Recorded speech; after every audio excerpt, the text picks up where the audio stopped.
ayun mga master, nandito tayo sa Guava Emission dito sa Marikina. So ito si Sting, paparestro natin, buti wala masyadong pila. So kinuha na nila yung papel natin, bali antay na lang natin kung ano yung susunod na hahanapin nila. Bali yung insurance dito na rin pala, meron na rin sila dito, kaya dito na rin ako kukuha. So may number na tayo, number 5, then kinuha yung sinulat yung chassis number natin kasi hindi makita doon sa CR. So antay na lang tayo dito. So ayan mga master, sarado daw yung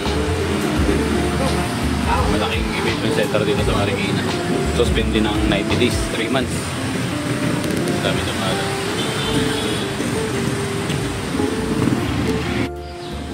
So ayun, bali 7:30 nag-start na sila. Ayun, then marami dumarating pa magpapa-register.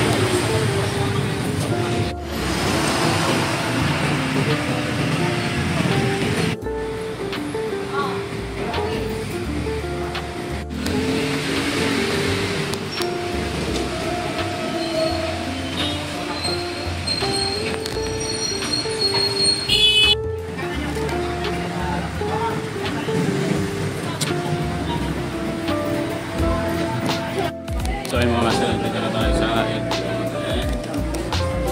dito number placement number 7.